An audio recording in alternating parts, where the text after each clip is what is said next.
Hello दोस्तों, बहुत बहुत स्वागत है आपका अपने यूट्यूब चैनल दी न्यूरॉन एकेडमी। तो आज हम डिस्कस करेंगे इस वीडियो में स्केलेटल सिस्टम, जो आपका ह्यूमन एनाटॉमी एंड फिजियोलॉजी, जो आपका बी फॉर्म फर्स्ट सेमेस्टर में है। इसके अलावा आपको नर्सिंग में भी मिलता है पढ़ने के लिए, फिजियोथेरेपिस्ट में भी मिलता है, आपको डिप्लोमा में भी मिलता है, या फिर आपका एम फॉर्म हो या फिर फॉर्म डी हो। हर जगह पे कहीं ना कहीं आपको जो ह्यूमन एनाटॉमी एंड फिजियोलॉजी है वो आपको स्टडी के लिए मिलती है। ठीक है, तो कहीं ना कहीं ये वीडियो सबके लिए हेल्पफुल होने वाला है। तो आई रिक्वेस्ट कि आप पूरा वीडियो देखिए, आपको पूरी चीज़ें समझ में आएंगी। तो हम डिस्कस करेंगे आज स्केलेटल सिस्टम, बहुत ही अच्छी तरीके से हिंदी में समझेंगे हम इसे, कि जो 206 हड्डियाँ होती हैं कहाँ कहाँ पे होती हैं, ठीक है, और उनकी लोकेशन क्या है और कितनी होती हैं। ठीक है, अब दोस्तों देखो, थोड़ा सा हम डिफिनेशन देख लें स्केलेटल सिस्टम की। तो क्या है, this is the internal framework of human body and composed of around 206 adulthood.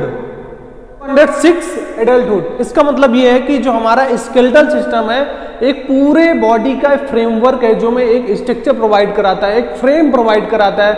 जैसे हम घर बनाते हैं तो उसमें फ्रेम लगाते हैं ना, कि ऐसे ऐसे दीवार बननी है तो फ्रेम की सहायता से ऊपर जाते हैं। तो उसी तरह से जो हमारा स्केलेटल सिस्टम है क्या है, एक फ्रेमवर्क है, इंटरनल मतलब आंतरिक फ्रेमवर्क है, जो हमें एक प्रदान करता है पूरी बॉडी को, एक होल्ड करके रखता है पूरी बॉडी को। तो इसमें कितनी हड्डियां हैं, वो हमारे पास है 206। क्लियर। अब देखो क्या होता है, जब बच्चा छोटा होता है तो उसके पास ज्यादा हड्डियां होती हैं, 206 से ज्यादा हो सकती हैं, 300 हो सकती हैं, 300 एबव हो सकती हैं। उसके बाद जब एडल्ट में आते हैं हम लोग, तो कुछ बोन्स अपनी फ्यूज्ड हो जाती हैं, आपस में टुगेदर फ्यूज्ड हो जाती हैं। इसके कारण से एक डिजायरेबल, एक कंजस्ट, जो एक हमें अमाउंट मिलता है वो मिलता है 206 का। ठीक है, क्लियर। अब हम देखते हैं कि जो पूरा स्केलेटल सिस्टम है कितने पार्ट में डिवाइड किया गया है, कैसे उनको देखा गया है। तो अगर हम बात करें इसकी क्लासिफिकेशन की, तो स्केलेटल सिस्टम को 2 पार्ट में डिवाइड किया गया है। ठीक है, जैसे कि यहाँ पे हम देख रहे हैं, पहला हमारा पार्ट कौन सा है, पहला हमारा है एक्सियल स्केलेटल सिस्टम। क्लियर, पहला हमारा कौन सा है, एक्सियल स्केलेटल सिस्टम। ठीक है, बहुत आसानी से हम प्रयास कर रहे हैं समझाने का, कि आपको बिल्कुल क्लियर समझ में आ जाएगा, थोड़ा सा आप प्रयास करना समझने का। ठीक है, दूसरा जो हमारा है एपेंडिकुलर स्केलेटल सिस्टम। ठीक है, अब देखो 206 हड्डी बताई थी हमने, अगर आप ध्यान से देख रहे हो वीडियो में, तो यहाँ पे हमने बताई थी आपको 206। क्लियर। अब 2 पार्ट में हमने स्केलेटल सिस्टम को डिवाइड कर दिया है। एक्सियल में कितनी बोन्स हैं आपकी, मैंने यहाँ पे लिखा हुआ है, आपकी है 80 बोन्स हैं आपकी एक्सियल में, और एपेंडिकुलर में आपकी है 126। 126। अगर आप 126 और 80 को जोड़ोगे तो कितना आएगा, तो जो काउंट पूरा आएगा आपका वो आएगा 206। इतनी बात समझ में आ गई। अब हम बात करेंगे एक्सियल में कौन कौन सी बोन्स आती हैं, कौन कौन सी लोकेशंस को एक्सियल में रखा गया है। क्लियर। अब देखो एक्सियल में आपका स्कल आएगा, ठीक है, व्हाइट बोन आएगी आपकी। स्कल का मतलब होता है जो आपकी खोपड़ी है, ठीक है, ये रीजन आपकी खोपड़ी स्कल में आएगी। और व्हाइट बोन में आता है आपका यहां पे, जो आपकी बोन यू शेप की होती है, लाइक दिस, ऐसे होगी, जो आपकी टंग को होल्ड किए हुए, उसको बोलते हैं white bone. Clear. Auditory ossicles का मतलब होता है ऐसे ऑर्गन जो आपको सुनने में सहायता प्रदान करते हैं। तो सहायता कौन प्रदान करता है, हमारे कान। ठीक है, आ गई ऑडिटरी मतलब सुनना। अब वर्टिब्रल कॉलम, अब देखो वर्टिब्रल कॉलम का मतलब है जो आपका स्पाइनल कॉर्ड है, बैकबोन है, या फिर रीढ़ की हड्डी, मेरु रज्जु बोलते हैं जिसको, उसको बोलते हैं हम वर्टिब्रल कॉलम। अब दूसरा जो हमारा आ गया वर्टिब्रल कॉलम, मतलब ये, अगर आप वीडियो में देख रहे हैं तो ये जो आपकी हड्डी है बैकबोन, इसको बोलते हैं वर्टिब्रल कॉलम या फिर स्पाइनल कॉर्ड। अब जो हमारा है थोरेक्स रीजन, तो थोरेक्स रीजन आपका होता है ये, लाइक दिस, रिब्स, पसलियां, और या फिर आपका स्टर्नम, जो बीच की हड्डी होती है, स्टर्नम। क्लियर, ये लोकेशन समझ में आ गई। अब देखेंगे हम स्कल में टोटल हमारे पास है 22 बोन्स। कितनी है, 22 बोन्स हैं। स्कल को 2 पार्ट में डिवाइड कर दिया गया है। कौन कौन सा, क्रैनियम, जो स्कल के अंदर है हमारी, अभी दिख नहीं रही है, इंटरनल स्ट्रक्चर में हो, तो क्रैनियम जो बोन्स है हमारी, वो कितनी है, वो हमारे पास है 8, मतलब 8 क्रैनियम बोन्स है। और फेस मतलब जो हमारा चेहरा है, कितनी बोन्स है, उसमें है 14। क्लियर। अगर हम 14 और 8 को काउंट करेंगे तो हमारे पास आएंगी 22। क्लियर। अब व्हाइट बोन आपको बताया मैंने, सिंगल है, जो आपकी टंग को होल्ड किए हुए यू शेप्ड की होती है। आगे बात समझे। ऑडिटरी ऑसिकल्स, ऑडिटरी ऑसिकल्स मतलब कान, ऑडिटरी मतलब सुनना होता है, ऑडिटरी जो एक्सपर्ट होते हैं कान के डॉक्टर, ऑडिटरी मतलब सुनना। तो हमारे पास कितने कान है? 2 कान है, 2 कान है और 2 कान में एक कान में कितनी हड्डी है? 3। मैलियस इंकस स्टेपिस, मिस के नाम से याद करना है आपको, मिस मैलियस इंकस स्टेपिस, 3 हड्डियां, एक कान में 3, तो 2 कान में कितनी हो गई? 6। तो हमने कितनी लिखी वहां पे? 6। क्लियर? बिल्कुल क्लियर, समझ में आ गया। अब बात करेंगे वर्टिब्रल कॉलम। तो जो आपकी वर्टिब्रल कॉलम है स्पाइनल कॉर्ड में, उसमें कितनी है? उसमें आपकी 26, मतलब 22 bones have vertebral column. Vertebral column composed of total 26 bones. Clear? अब बात करेंगे हम थोरैक्स। आपको मैंने बताया कि थोरैक्स रीजन आपका क्या है? थोरैक्स रीजन ये है आपका रिब्स, पसलियां, और इसके अलावा जो आपकी मिडिल चेस्ट की हड्डी होती है स्टर्नम। ठीक है, तो स्टर्नम कितनी है? स्टर्नम तो हम देख पा रहे हैं अभी, सिंगल हमारी है। जो रिब्स है हमारी, वो हमारी है आपकी 24, 12 इधर 12 इधर, 12 तो हमारी कितनी हो गई? 24। ये देखो यहाँ पे लिखा हुआ है। क्लियर? अगर इसका टोटल काउंट करोगे तो आपको कितनी मिलेंगी? ये मिलेंगी 80, मतलब 80 मिलेंगी, 80। क्लियर? अब हम डिस्कस करेंगे आपका एपेंडिकुलर। एक्सियल समझ में आ गया आपको। अब बात करेंगे हम एपेंडिकुलर। तो एपेंडिकुलर सिस्टम में हमारी कितनी है? 1 2 6 126 हड्डियां हैं आपके एपेंडिकुलर सिस्टम में। पहले हम देखेंगे एपेंडिकुलर सिस्टम कहां से लिया गया है। हमने देखा अभी एक्सियल में हमारा क्या था? स्कल था, ठीक है, और ये व्हाइट बोन थी, थोरैक्स रीजन था, और इसके अलावा आपका क्या था? आपका था बैकबोन, ये था। ठीक है, अब इसके अलावा जो भी आपका बच रहा है पूरे बॉडी में, पूरा सिस्टम है, जो भी रिमेन है वो चला जाता है आपका एपेंडिकुलर में। तो क्या क्या बचेगा भाई? ये बच रहा है हमारा अभी। क्लियर? हाथ बच रहे हैं, ऊपर वाले हाथ ये हमारे, आपका ये कमर बच रही है, कमर के अलावा आपका बच रहा है नीचे का पोर्शन पैर। ठीक है, तो मतलब ये आपका हो गया पेक्टोरल गर्डिल। पेक्टोरल गर्डिल मतलब ये आपका पूरा कंधा। लिम्स, देखो मेडिकल साइंस में लिम्स का मतलब हाथ और पैर दोनों को लिया गया है। अपर लिम्स बोला गया है हाथ को, ठीक है, और जो लोअर लिम्स है वो बोल दिए गए हैं पैर को। तो आपको कंफ्यूज नहीं होना है। ठीक है, हमारा पेक्टोरल गर्डिल हो गया आपका कंधा, और अपर लिम्स मतलब ये हमारे हाथ हो गए। उसके बाद जो हमारा है पेल्विक गर्डिल, पेल्विक रीजन होता है हमारा कमर का। अगर वीडियो में आप प्रयास कर रहे होंगे देखने का, तो जो पेल्विक गर्डल है आपका वो आता है कमर। ठीक है, उसके बाद जो लोअर लिम्स है, लोअर लिम्स मतलब होता है आपके पैर। क्लियर? पैर। क्लियर? पैर का मतलब है जो आपका कमर से लेके आपके अंगूठे तक पूरी जो उंगलियां वो भी आती हैं लिम्स में। क्लियर? अब हम बात करेंगे पेक्टोरल गर्डल। आपको समझ में आ गया, मतलब कंधा, दिस वन, ये आपका आ गया पेक्टोरल गर्डल। अपर लिम्स मैंने बता दिया, आपके है हाथ आगे पूरे। पेल्विक रीजन आपका होता है जो आपकी कमर है, उसको बोलते हैं पेल्विक रीजन, पेल्विक गर्डिल्स। और जो लोअर लिम्स है वो आपके आगे नीचे के दोनों पैर। अब बात आ गई समझ में। अब हम बात करेंगे ये कितने नंबर्स होते हैं और क्या लोकेशन है। लोकेशन आई होप आपको समझ में आ गई होगी, फिर भी हम दोबारा ट्राई करेंगे। अब बात करेंगे हम पेक्टोरल गर्डल। पेक्टोरल गर्डल अगर हम बात करें, क्लेविकल, जो आपका क्लेविकल बोन है उसकी जो क्वांटिटी है वो आपकी है 2। एक्चुअली जो क्लेविकल बोन है वो आपकी ये है, सिंगल बोन यहाँ पे रहती है, एक इधर और एक इधर, बिल्कुल स्ट्रेट रहती है। ठीक है, इसको हम बोलते हैं कॉलर बोन भी बोलते हैं, क्लेविकल भी बोलते हैं। तो एक इधर हो गई आपकी और एक इधर, तो कितना हुआ आपके? 2 यहाँ पे लिखा हुआ है। ठीक है, अगर आप क्लियर देख रहे होंगे तो यहाँ पे नंबर ऑफ 2। अब बात रही स्कैपुला। क्लेविकल समझ में आ गया। स्कैपुला का मतलब होता है, अगर आप ध्यान से देख रहे होंगे तो ये वाली बोन्स, ये इस साइड एक हो गई और एक इस साइड, तो ये क्या है आपकी स्कैपुला बोन्स हो गई। ठीक है, और आपका जो आपका क्लेविकल था वो स्ट्रेट यहाँ पे हो गई, और स्कैपुला दिस वन। अगर आप ऐसे ऐसे करोगे तो जो पीछे की साइड लगा है, एक ब्लेड भी बोलते हैं इसको, शोल्डर ब्लेड भी बोलते हैं, तो this one is a scapula. तो एक इधर एक इधर, तो इसकी नंबर ऑफ क्वांटिटी कितनी हो गई? 2। ठीक है, नंबर ऑफ क्वांटिटी 2। अब बात करेंगे हम अपर लिम्स की। अपर लिम्स मतलब ये दोनों, इतने और इतने पूरे। ठीक है, अब देखो ह्यूमरस आपका ये हो गया। ठीक है, ह्यूमर रेडियस, अगर आप हाथ को देखेंगे ये वाले पोर्शन को यहां से यहां तक, तो इसके बीच में 2 हड्डियां होती हैं। अगर आप टच करके भी देखेंगे तो 2 हड्डियां हैं। एक कौन सी आपकी है? Ulna, you stand for ulna, ठीक है, और आर स्टैंड फॉर रेडियस। ठीक है, अब देखो हमारे पास एक हाथ में अगर देखें तो कितनी है? एक रेडियस है, एक अल्ना है, तो हमारी अल्लाह कितनी हो गई? 2, एक इसमें और एक इसमें। रेडियस एक इसमें और एक इसमें, 2 2 हो गई। ह्यूमरस में आपकी 2 है, सिंगल है आपकी।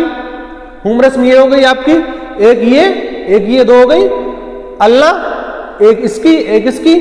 रेडियस सेम, एक इसकी एक इसकी, क्योंकि एक हाथ में यहां से लेके यहां तक आपकी 2 बोन्स हैं, रेडियस अल्लाह एंड रेडियस, ठीक है। तो दोनों 2 2 हो गए इसमें। अब बात करेंगे हम कार्पल्स, मेटाकार्पल्स एंड फेलेंजेस, ठीक है। अब देखो इसको बहुत ध्यान से समझना, थोड़ा सा कंफ्यूजन है।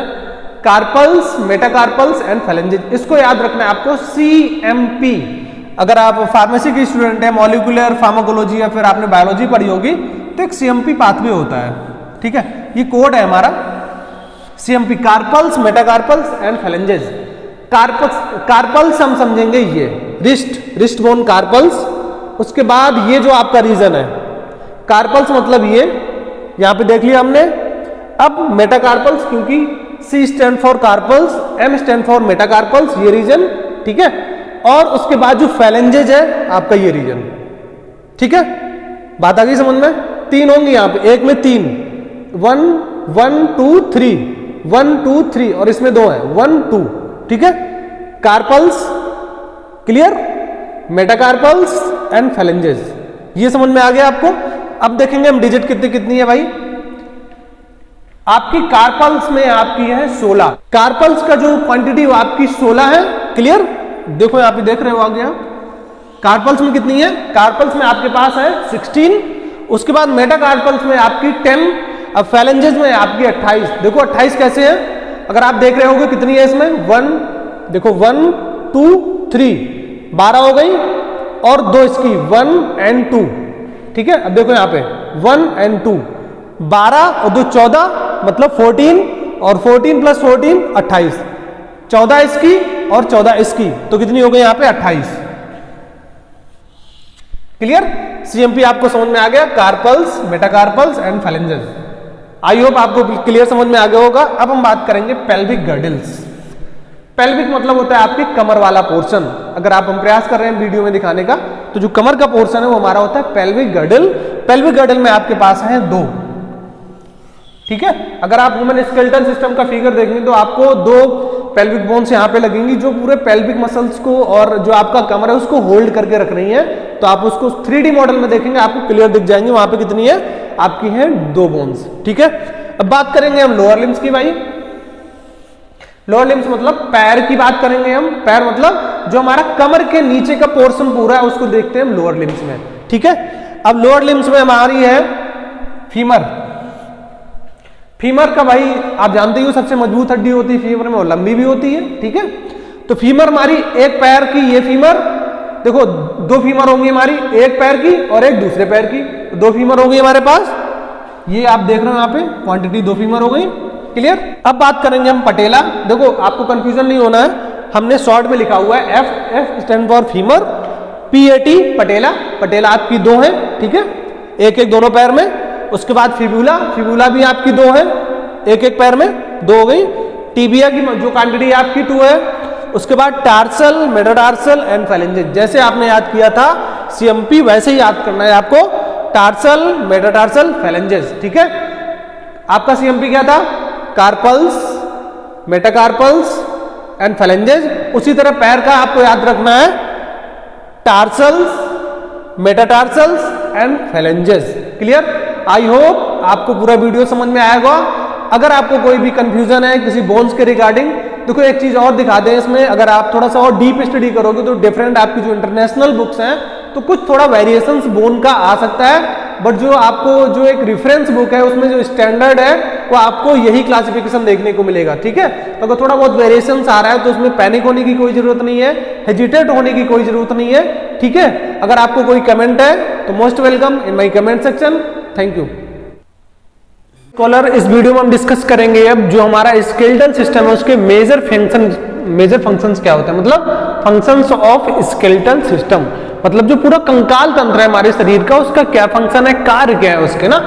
तो देखो हमने मेजर इसमें कार्य 6 दिखाए हैं, तो हम थोड़ा सा 1 बाय 1 आपको प्रयास करेंगे समझाने का कि कौन सा कार्य और कहाँ पे क्या एप्लीकेबल है वो, मतलब कहाँ पे उसका एप्लीकेशन है। तो पहला आपका सपोर्ट है, ठीक है।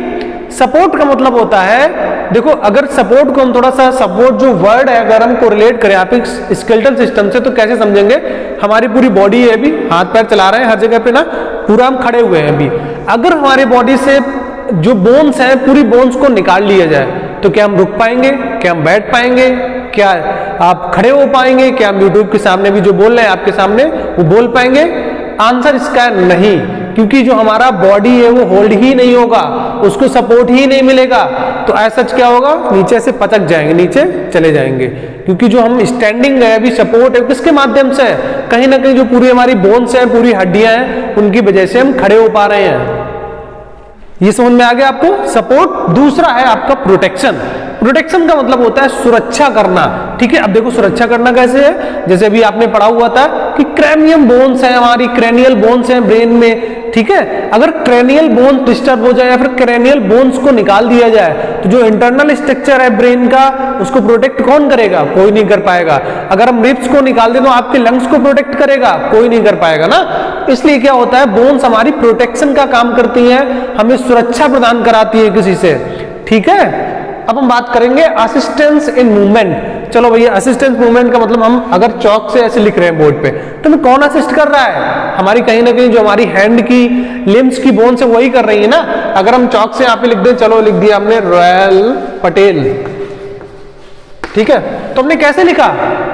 देखो सिग्नल तो ब्रेन को मिल रहा है, बट काम कौन कर रहा है? हमारी बोन्स कर रही हैं। हमने ऐसे लिखा ना, देखो यहां से मूवमेंट हो रहा है, यहां से मूवमेंट हो रहा है, यहां से भी हो रहा है, यहां से भी हो रहा है, तो ये पूरा मूवमेंट है कौन प्रोवाइड करा रहा है? वो कहीं ना कहीं आपकी बोन्स प्रोवाइड करा रही है। पूरा स्केलेटल सिस्टम रिस्पॉन्सिबल है आपको मूवमेंट देने में। अगर आप साइकिल चला रहे हो तो कौन चला रहा है? आप पैर से चलाओगे ना साइकिल, तो मूवमेंट कौन प्रोवाइड कर रहा है? जो आपका लोअर लिम्स है वो आपको मूवमेंट प्रोवाइड करा रहे हैं, समझ में। अब बात करेंगे मिनरल होम्योस्टैटिस। मिनरल होम्योस्टैटिस का मतलब होता है जो आपकी बोन्स है उसमें बहुत सारे मिनरल्स होते हैं, ठीक है। हम छोटे से पढ़ते आ रहे हैं, हमारी बोन्स में बहुत सारा कैल्शियम होता है, मैग्नीज होता है, पोटेशियम होता है, फास्फोरस होता है, आयरन होता है, जिंक होता है ना।